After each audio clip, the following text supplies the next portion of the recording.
بسم اللہ الرحمن الرحیم۔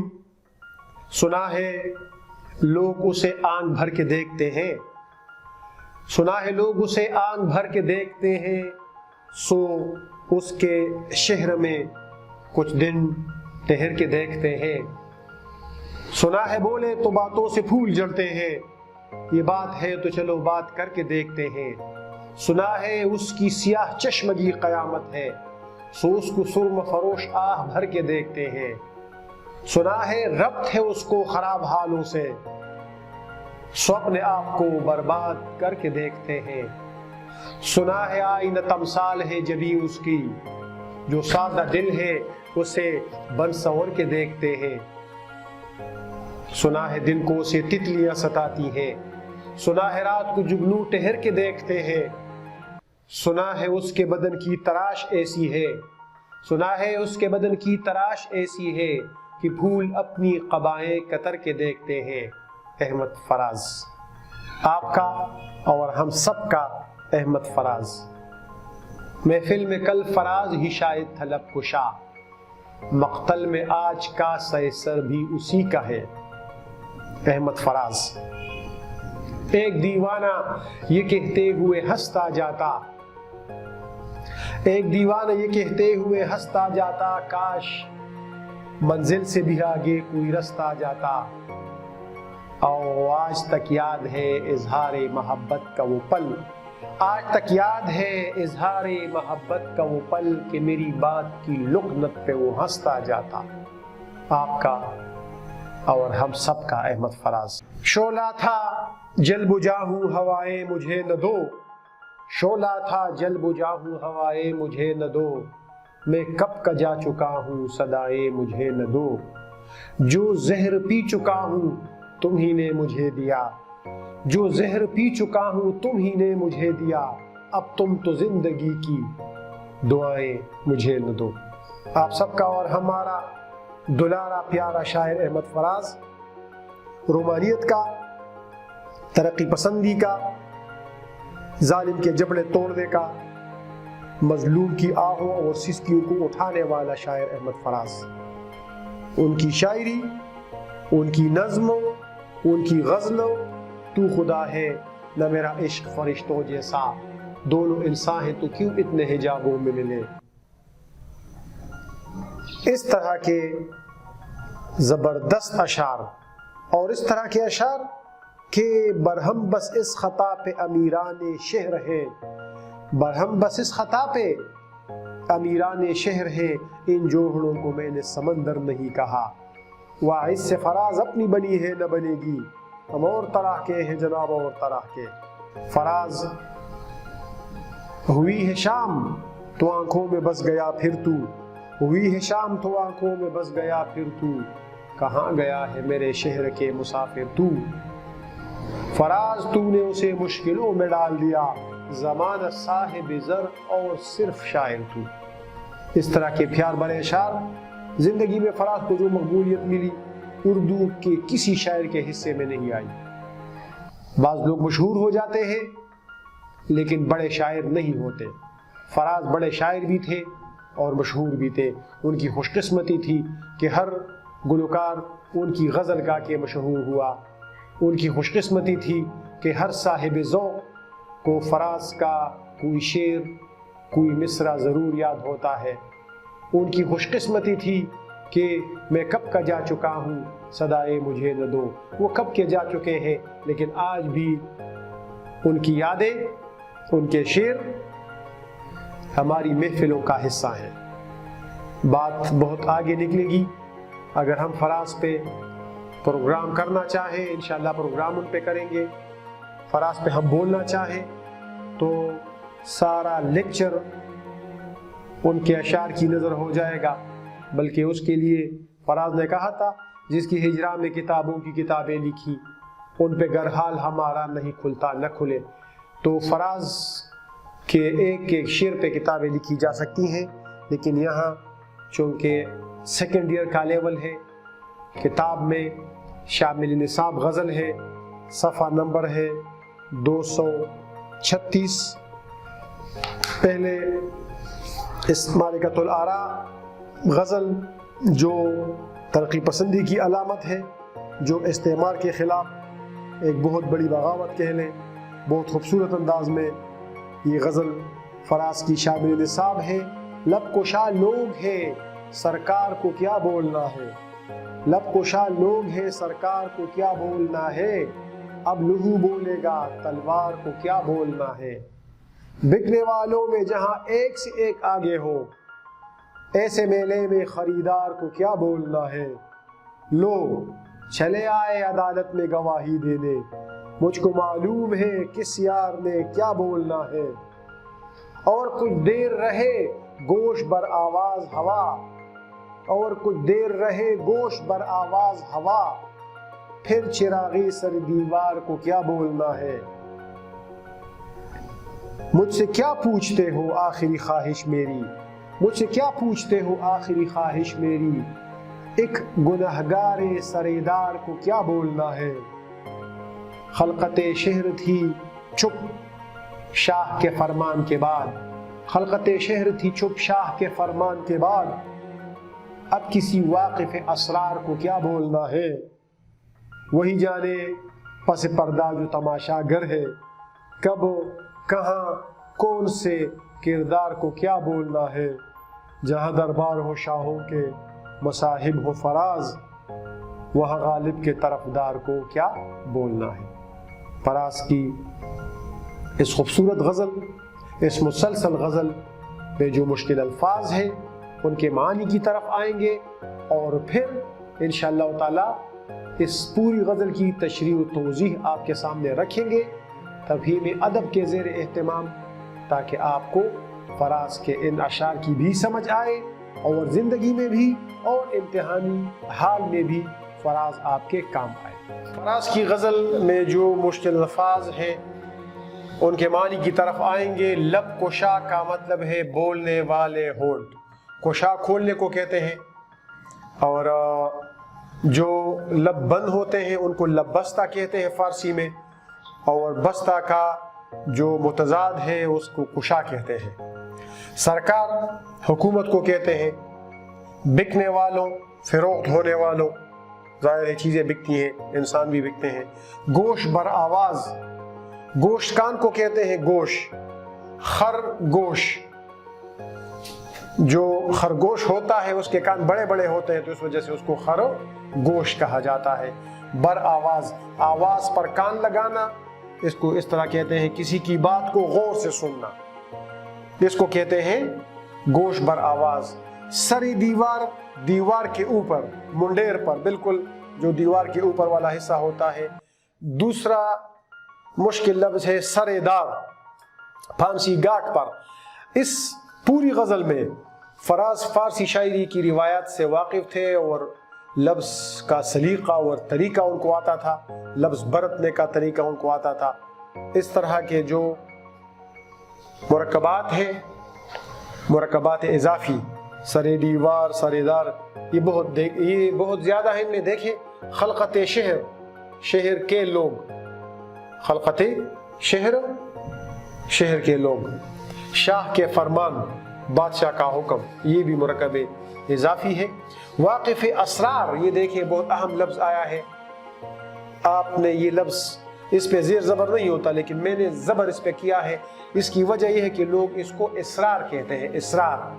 تو اسرار کا مطلب یہ ہے، اسرار اس کو کہتے ہیں، یہ جگہ میں نے چھوڑی ہے، اس کو کہتے ہیں اسرار۔ اسرار کا مطلب ہے تاکید، بار بار کہنا، بار بار کہنا، میں نے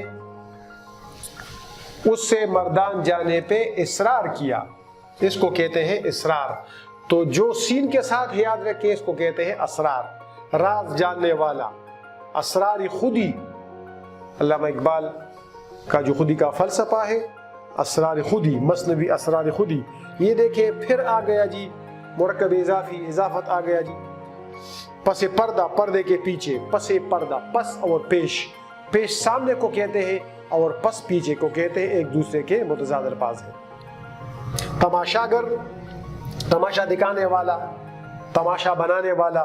مصاحب، دوستوں کو کہا جاتا ہے، صحبت میں رہنے والے لوگوں کو مصاحب کہا جاتا ہے۔ مصاحب، طرفدار حمایت کرنے والے. میرے خیال میں اور اس میں اتنی مشکلات نہیں ہے، وضاحت میں نے کر دی ہے، آپ ان کو پڑھیں، یاد کریں. اور اب آتے ہیں ایک ایک شعر کی تشریح کی طرف.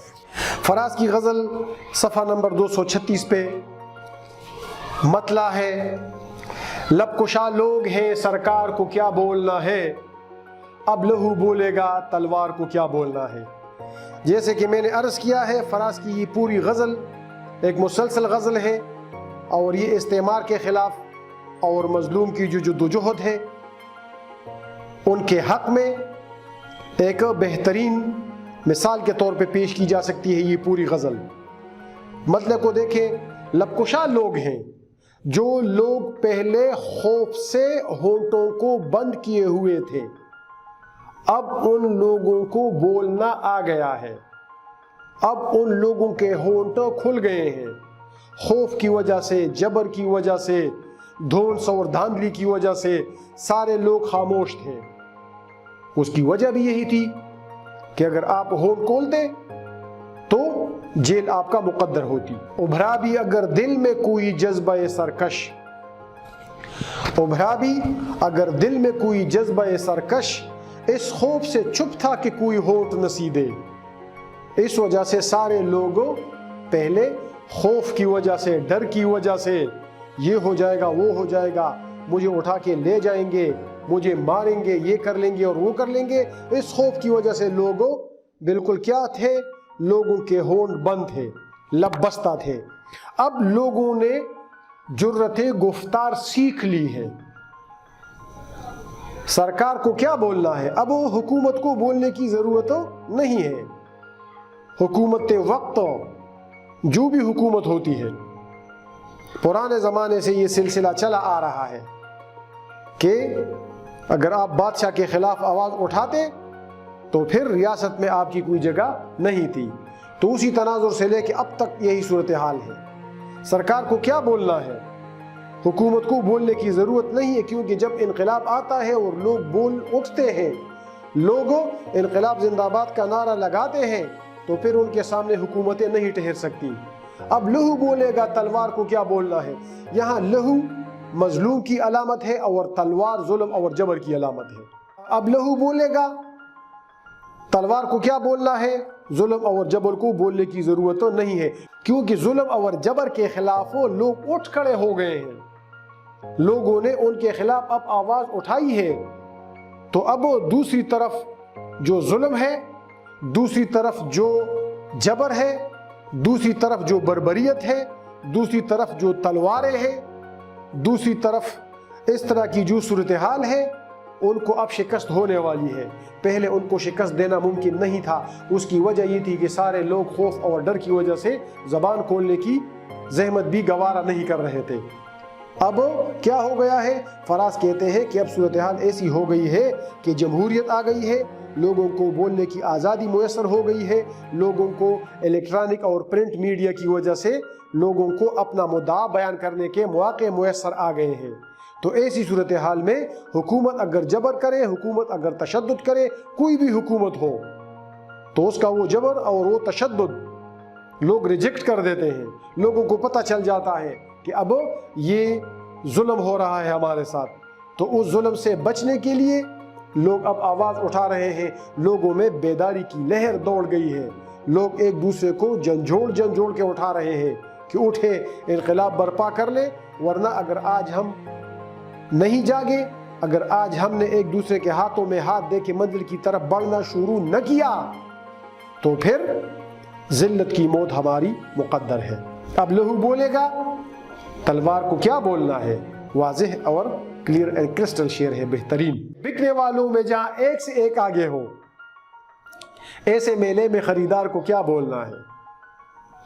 کوئی چیز میلے میں فروخت ہوتی ہے، کوئی خریدار ہوتا ہے، میلے جاتا ہے، مارکیٹ جاتا ہے، بازار جاتا ہے.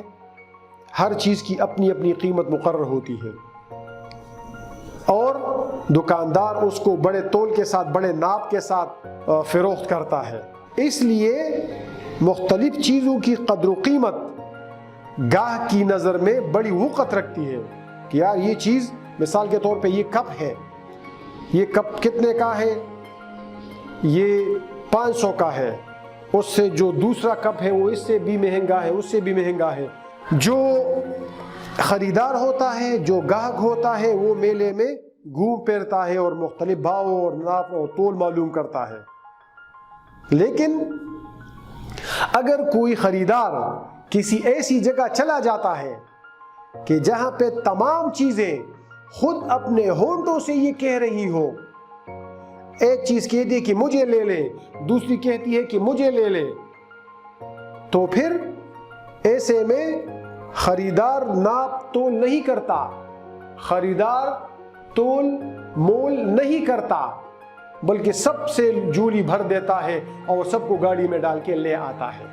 لیکن اس شعر کا سیاسی تناظر ہے، اس شعر کا سیاسی تناظر یہ ہے، ہمارے وطن کی جو اسمبلیاں ہیں، ہمارے وطن کی جو سینٹ ہے یا دوسرے اس طرح کے ادارے ہیں، دیکھتے ہیں ٹی وی پہ بھی دیکھتے ہیں، الیکٹرانک اور سوشل میڈیا پہ بھی دیکھتے ہیں کہ وہاں پہ جو ممبرز ہوتے ہیں وہ کس طرح فروخت ہوتے ہیں، لاکھوں اور کروڑوں میں بکتے ہیں، اور پھر وہاں پہ مختلف نمائندے قومی اسمبلی کے اور سینٹ کے اور مختلف اداروں کے کیا بن جاتے ہیں؟ چیئرمین بن جاتے ہیں اور اسپیکر اور ڈپٹی اسپیکر بن جاتے ہیں۔ اسی طرح کی صورتحال کا احاطہ احمد فراز نے آج سے 20-30 سال پہلے کیا تھا، اور 100% ٹھیک کیا تھا کہ بکنے والوں میں جہاں ایک سے ایک آگے ہو، ایسے میلے میں خریدار کو کیا بولنا ہے؟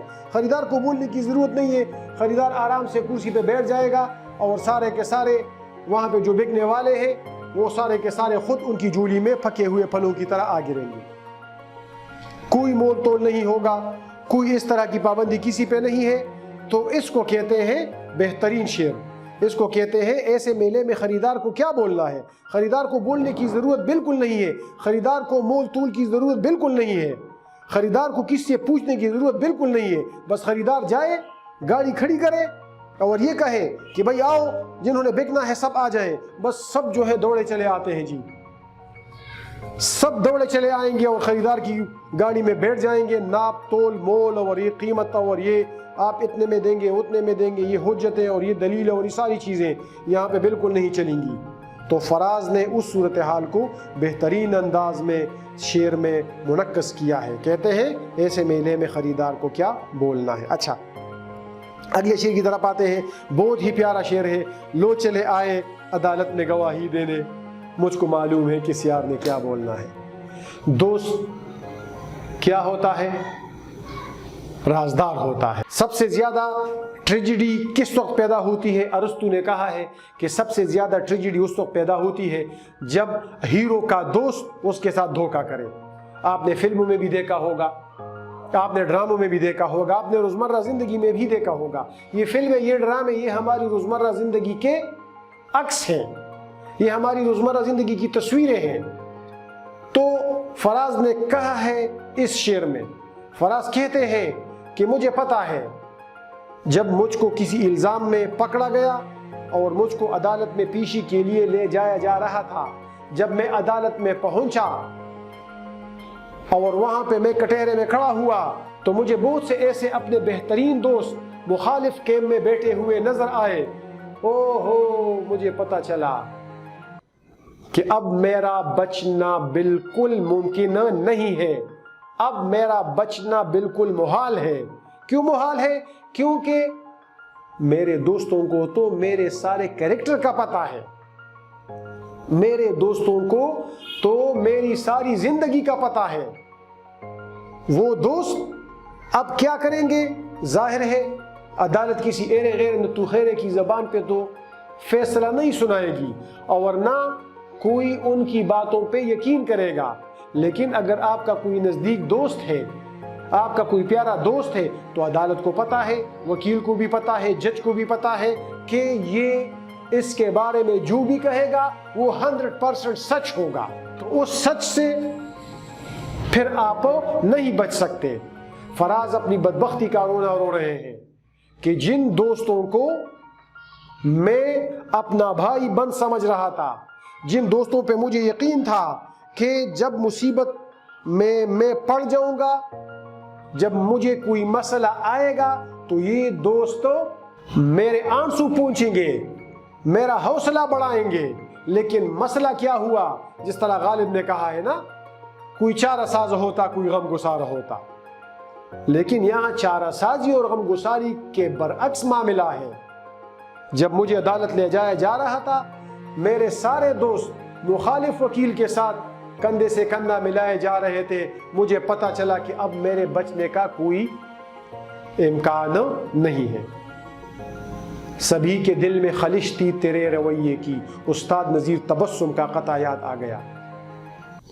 سبھی کے دل میں خلش تھی تیرے رویے کی، سبھی کا لہجہ تھا بس زہر گولنے والا۔ سبھی کے دل میں خلش تھی تیرے رویے کی، سبھی کا لہجہ تھا بس زہر گھولنے والا۔ نذیر شہر شناسا میں برسرے ممبر، کوئی نہیں تھا تیرے حق میں بولنے والا۔ لو چلے آئے عدالت میں گواہی دینے، مجھ کو معلوم ہے کس یار نے کیا بولنا ہے۔ مجھے پتا ہے، آئی ایم ڈیڈ شور، مجھے پتا ہے کہ میرے اس یار کو میرا یہ راز معلوم ہے، زید کو یہ راز معلوم ہے، عمر کو یہ راز معلوم ہے، بکر کو یہ راز معلوم ہے، امجد کو یہ راز معلوم ہے، فواد کو یہ راز معلوم ہے۔ مجھے پتا ہے، کیونکہ شریکی جرم نہ ہوتے تو مخبری کرتے، یہ میرے ساتھ تھے، لیکن اب یہ وعدہ معاف گواہ بن گئے ہیں اور مخالفوں نے ان کو خرید لیا ہے، تو مجھے پتا ہے کہ اب میرے بچنے کا کوئی امکان نہیں ہے، کیونکہ میرے قریبی دوست میرے مخالف ہو گئے ہیں۔ چارہ سازی اور غم گساری کا امکان مکمل طور پر ختم ہو گیا ہے۔ اگلے شعر کی طرف بڑھیں گے جی۔ یہ مشکل شعر بھی ہے اور معنویت کے لحاظ سے بھی بہت اہم ہے۔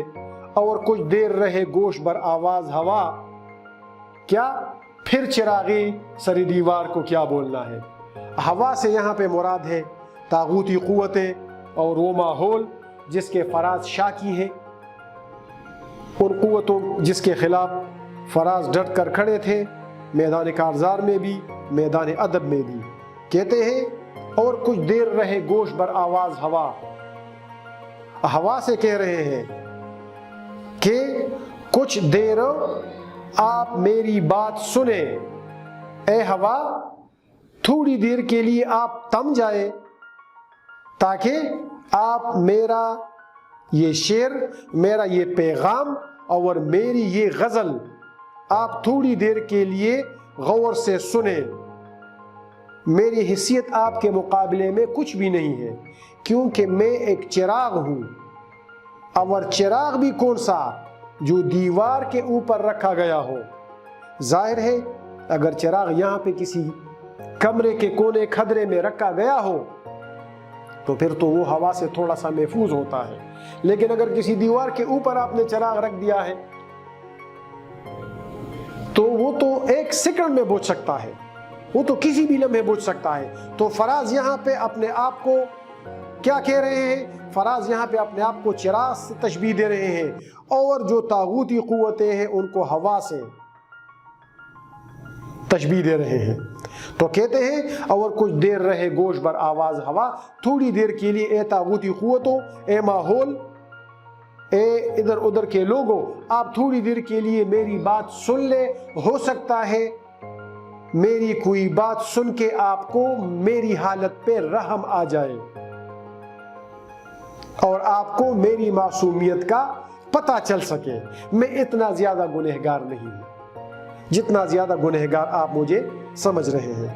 تو کہتے ہیں پھر چراغی سر دیوار کو کیا بولنا ہے، میری حیثیت تو دیوار کے اوپر رکھے ہوئے اس چراغ کی ہے جو کسی بھی وقت بجھ سکتی ہے۔ تو اس بجھنے سے پہلے آپ تھوڑی دیر کے لیے میری بات غور سے سن لیں۔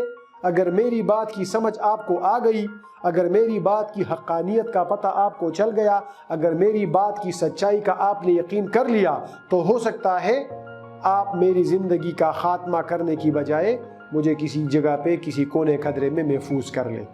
میں ایک حقیر سا چراغ ہوں، لیکن میری جو گفتگو ہے، میری جو آواز ہے، میرا جو شعر ہے، وہ سچائی پر مبنی ہے۔ میں سچ بول رہا ہوں، میں تو سچ بول کے پابند سلاسل ٹہرا، میں تو سچ بول کے پابند سلاسل ٹہرا، تیری بات اور ہے تو صاحب محفل ٹہرا۔ اور محسن نقوی کا بہت پیارا شعر ہے، اسے گواہ کہ میں زندہ ہوں اس طرح محسن، اسے گواہ کہ میں زندہ ہوں اس طرح محسن کہ جیسے تیز ہوا میں چراغ جلتا ہے۔ ہوا اور چراغ کے موضوع پہ بہت سے شعر ہیں۔ بہرحال چراغ یہاں پہ بے بسی کی علامت ہے، اور ہوا ماحول اور طاغوتی قوتوں کو ڈیفائن کرنے کے لیے یہاں پہ فراز نے استعمال کیا ہے۔ اگلے شعر کی طرف بڑھیں گے جی۔ مجھ سے کیا پوچھتے ہو آخری خواہش میری، مجھ سے کیا پوچھتے ہو آخری خواہش میری، ایک گناہ گار سردار کو کیا بولنا ہے۔ عام طور پہ یہ روٹین ہے اور یہ اصول ہے کہ جس شخص کو پھانسی دی جاتی ہے اس شخص سے اس کی آخری خواہش پوچھی جاتی ہے۔ فراز کہتے ہیں کہ یہ صورتحال مجھے بھی درپیش ہے، مجھے پھانسی گھاٹ پہ بالکل چڑھایا گیا ہے، تھوڑی دیر میں مجھے پھانسی دی جانے والی ہے، اب وہ ہرکارہ آ گیا ہے اور وہ مجھ سے پوچھ رہا ہے کہ آپ کی آخری خواہش کیا ہے۔ تو کیا آپ کو پتہ نہیں ہے کہ میری آخری خواہش کیا ہے؟ میری آخری خواہش اور پہلی خواہش، تو ہی میری پہلی خواہش، تو ہی آخری ہے۔ میری پہلی اور آخری خواہش یہ ہے کہ اپنے لوگوں کی حمایت میں جو میں بول رہا ہوں، آپ نے ان کے جو حقوق غصب کیے ہیں، آپ ان پہ جو ظلم و ستم کے پہاڑ توڑ رہے ہیں، ان کا خاتمہ کیا جائے، اور یہاں پہ ایک صالح اور خوشحال جمہوری حکومت قائم کی جائے۔ میری تو یہی خواہش ہے۔ تو کیا آپ کو میری خواہش کا پتہ نہیں ہے؟ آپ جان بوجھ کر انجان بن رہے ہیں۔ اور میری حیثیت کیا ہے؟ ایک گناہگار سردار کو کیا بولنا ہے؟ مجھے تو آپ لوگوں نے پہلے گناہگار ٹھہرایا، میڈیا کے ذریعے میرا میڈیا ٹرائل کیا، پھر اب مجھے آپ پھانسی پہ چڑھا رہے ہیں۔ آپ کے ساتھ میرے خلاف بہت سے گواہ بھی ہیں، آپ کے ساتھ میرے خلاف بہت سی فائلیں بھی ہیں، آپ کے ساتھ میرے خلاف میرے بہت سے شعر بھی ہیں اور میرے بہت سے دوست بھی ہیں، تھوڑی دیر پہلے جو ہم نے اشارہ کیا تھا۔ تو اب میں کیا بول سکتا ہوں جی؟ میری خواہش کا تو آپ نے احترام نہیں کیا، میری خواہش کی وجہ سے آج آپ مجھ کو پھانسی پہ چڑھا رہے ہیں اور آپ نے مجھے گناہگار بھی بنا دیا ہے۔ تو اب میں کیا بولوں گا؟ اگر میں بولوں گا تو وہی بولوں گا جو میں پہلے بول چکا ہوں، جن کی وجہ سے آج میں اس حالت پہ پہنچ گیا ہوں۔ میری تو یہی خواہش ہے کہ آپ مجھے پھانسی گھاٹ سے اتاریں، دار سے آپ مجھے اتاریں اور میری بات پہ غور کریں اور میری بات کو آگے بڑھاتے ہوئے اس دیش میں ایک صالح جمہوری اور خوشحال حکومت کا قیام عمل میں لائے۔ فراز ساری زندگی اسی چیز کے لیے جدوجہد کر رہے تھے۔ تو کہتے ہیں ایک گنہگار سردار کو کیا بولنا ہے۔ اگلے شعر کی طرف بڑھیں گے جی، بہت پیارا شعر ہے۔ خلقت شہر تھی چپ شاہ کے فرمان کے بعد، جب بادشاہ نے آرڈر جاری کیا تو لوگوں کو چپ کا روزہ لوگوں نے رکھ لیا، لوگوں کے ہونٹوں پہ تالے پڑ گئے جی۔ کسی نے بادشاہ کی حکم عدولی نہیں کی، کسی نے بادشاہ کے حکم کے آگے جو ہے وہ اس طرح اکڑ کے کوئی کھڑا نہیں ہوا، بلکہ سارے کے سارے دب کے بیٹھ گئے کسی کونے قدرے میں۔ اب کسی واقعے پہ اسرار کو کیا بولنا ہے؟ وہ شخص، وہ لوگ جو اسرار سے واقف نہیں تھے، وہ لوگ جو راز جاننے والے نہیں تھے، وہ لوگ جن کو بیدوں سے واسطہ نہیں تھا، وہ تو ادھر ادھر خاموشی کے ساتھ بیٹھ گئے کہ بھئی اب ہماری خیر نہیں ہے، آرام سے بیٹھ گئے جی، کہ اب ہم اگر زبان کھولیں گے تو کل کیا ہو جائے گا؟ کل ہم بھی اس دار پہ لٹکے ہوئے نظر آئیں گے۔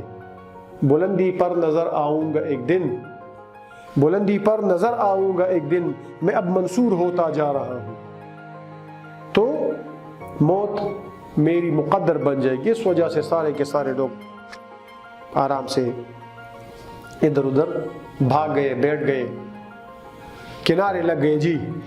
لیکن فراز کہتے ہیں اب کسی واقف اسرار کو کیا بولنا ہے کہ وہ شخص جو حکومت کے تمام رازوں سے واقف ہے، جو غلام گردشوں میں رہا ہے، جن کو بادشاہ کی تمام کمزوریاں معلوم ہیں، جن کو تمام امیروں اور وزیروں کے کرپشن کے ایک ایک پائی کا علم ہے، تو ایسی صورتحال میں جب سارے کے سارے لوگ بادشاہ کے خوف کی وجہ سے، سرکار کے خوف کی وجہ سے چپ ہو گئے ہیں اور انہوں نے بولنا چھوڑ دیا ہے، ایسے میں جو ہوشیار آدمی ہے، ایسے میں جو جاننے والا انسان ہے، ایسے میں جن کے دل میں رازوں کا ایک مدفن ہے، وہ بیچارہ اگر ہونٹ کھول کے بولے گا، وہ بیچارہ اگر سر اٹھا کے لوگوں کو بتائے گا کہ صورتحال یہ ہے، سچ یہ ہے، حق یہ ہے، انصاف یہ ہے، عدل یہ ہے، تو ان کا ٹھکانہ بھی کیا ہوگا؟ ان کا ٹھکانہ بھی یا جیل ہوگا اور یا ان کا سر ان کے بدن پہ اور ان کے تن پہ قائم نہیں رہے گا۔ تو وہ صاحب اسرار اکیلا بیچارہ کیا کرے گا؟ کیونکہ عوامی سپورٹ اگر کسی کے پاس نہیں ہے، عوام اگر آپ کے ہم قدم نہیں ہے، عوام اگر آپ کی بات سننے والے نہیں ہیں، تو پھر کیا کریں گے جی؟ پھر صاحب اسرار بیچارہ لب کھولے گا، رازوں سے پردہ اٹھائے گا، تو اگلے دن وہ پھر کسی کو نظر نہیں آئے گا۔ فراز کی شاعری میں اس طرح کے بہت سے شعر ہیں۔ فراز کے ہاں یہ رد عمل بہت زیادہ ہے، کہتے ہیں اب کسی واقعے پہ اسرار کو کیا بولنا ہے۔ یہ بالکل ابھرا بھی اگر دل میں کوئی جذبہ سرکش، یہ شعر یہاں بالکل فٹ آتا ہے۔ ابھرا بھی اگر دل میں کوئی جذبہ سرکش، اس خوف سے چپ تھا کہ کوئی ہونٹ نہ سیدھے، کہ اگر میں نے سچ بول دیا تو پھر کیا ہوگا؟ تو پھر میری خیریت نہیں ہے۔ اس وجہ سے جس طرح پشتوں میں کہا جاتا ہے، شیخ فریدہ جب پخلد بہتریدہ، آرام سے بیٹھ جاؤ ورنہ پھر آپ کی زبان آپ کے منہ میں نہیں ہوگی۔ اگلے شعر کی طرف بڑھیں گے۔ یہ بہت ہی پیارا شعر ہے۔ وہی جانے پس پردہ جو تماشا گر ہے، کب کہاں کون سے کردار کو کیا بولنا ہے۔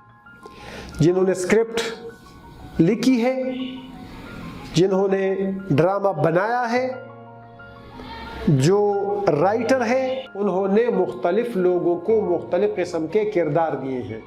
کسی کو جج کا کردار دیا ہے، کسی کو مجرم کا کردار دیا ہے، کسی کو پولیس کا کردار دیا ہے، کسی کو باپ کا کردار دیا ہے، کسی کو بیٹی کا کردار دیا ہے۔ جس طرح کوئی ڈرامہ لکھتا ہے یا جس طرح ہم افسانے لکھتے ہیں یا جس طرح کسی نے ناول لکھا ہے تو اس میں مختلف کردار ہوتے ہیں، اور وہ کردار اپنے اپنے وقت پہ آ کے اپنی اپنی ڈائیلاگ بول کے آگے بڑھتے ہیں۔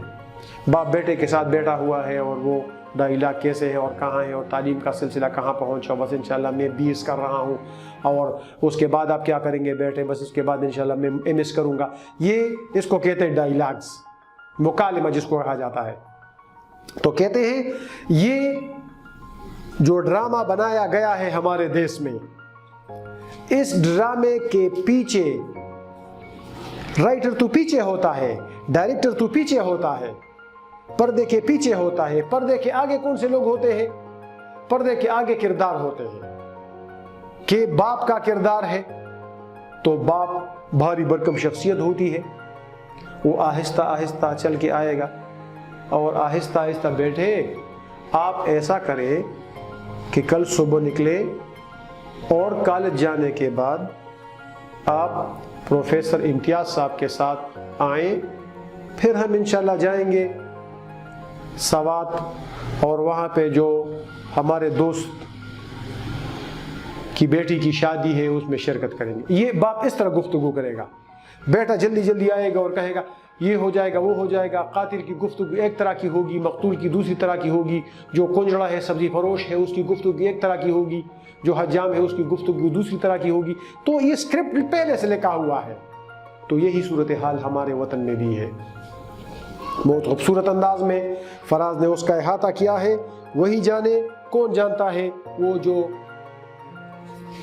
اسکرپٹ لکھنے والا ہے، وہ جو ڈائریکٹر ہے پھر، اور جس نے جو پروڈیوسر ہے، جو ہدایات دے رہی ہیں کہ آپ نے یہاں بیٹھنا ہے وہاں جانا ہے۔ تو کہتے ہیں کہ وہی جانے پس پردہ جو تماشا گر ہے، جنہوں نے یہ سارا تماشا بنا دیا ہے۔ اقبال نے کہا ہے نا، گیا دور سرمایہ داری گیا، تماشا دکھا کر مداری گیا۔ مداری جو تماشا دکھاتا ہے نا، ان کو پتہ ہے کہ میرے پاس جو بیٹاری میں سام ہے، اس سام کو کب نکالنا ہے، کب لوگوں کو ایموشنل کرنا ہے، کب لوگوں کی جیبوں سے پیسے نکالنے ہیں۔ تو یہ سارے کرتوت اور یہ سارے کام ان کو بہت اچھی طریقے سے آتے ہیں۔ اگر وہ یہ کام نہیں کر سکے گا تو پھر وہ تماشا کیسے بنائے گا؟ تو فراز کہتے ہیں وہی جانے پس پردہ جو تماشا گر ہے۔ چلمن کے پیچھے جو ہے ان کو سب پتہ ہے، ایک ایک کردار آتا ہے کہ کب کہاں کون سے کردار نے آ کے اس ڈرامے میں اپنا کردار ادا کرنا ہے۔ یہ ڈرامہ پہلے سے لکھا ہوا ہے، پہلے سے اسکرپٹ ہے، ساری چیزیں انجینئرڈ ہے۔ جو کچھ یہاں ہو رہا ہے ان کو پہلے سے کسی نے فائل کر دیا ہوتا ہے کہ یہ کام آپ نے کرنا ہے، اس سے کوئی سری منہ انحراف نہیں کر سکتا، اسی کے مطابق سب نے آگے بڑھنا ہے۔ آخری مقطع ہے جی، مقطع کی طرف آئیں گے۔ جہاں دربار ہو شاہوں کے، مصاحب ہو فراز، وہاں غالب کے طرفدار کو کیا بولنا ہے۔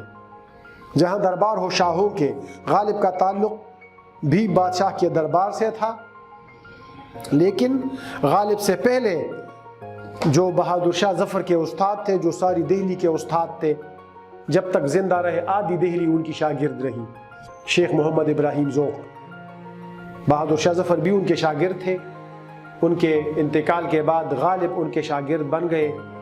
تو کہتے ہیں جہاں دربار ہو شاہوں کے، جہاں بادشاہ کا دربار ہو، مصاحب ہو فراز، اور بادشاہ کے دربار سے جو لوگ منسلک ہیں، جو بادشاہ کی ہر اچھی بری بات پہ ان کو سب اچھا کی رپورٹ دیتے ہیں، جو پائلے بغل میں جا کے داب داب کے وہاں پہ رکھتے ہیں اور بادشاہ کی جے جے اور زندہ باد کے نعرے لگاتے ہیں، تو کیا وہاں غالب کے طرفدار کو کیا بولنا ہے؟ وہاں پہ غالب کے طرفدار بہت کم ہوتے ہیں۔ مثال کے طور پہ بہادر شاہ ظفر کا دربار تھا، غالب کی رسائی وہاں پہ نہیں تھی، آخر میں غالب گئے، لیکن وہاں پہ جو بادشاہ کے مصاحب تھے ان میں شیخ محمد ابراہیم ذوق تھے، اور ادھر ادھر ذوق کے جتنے بھی دوست تھے تو سارے کے سارے غالب کے مخالف تھے تقریباً۔ ایسے ماحول میں، ایسی صورتحال میں جب سارے کے سارے شیخ محمد ابراہیم ذوق کے حق میں بول رہے ہوں، غالب اور ذوق کی آپس میں چپ قلش تھی،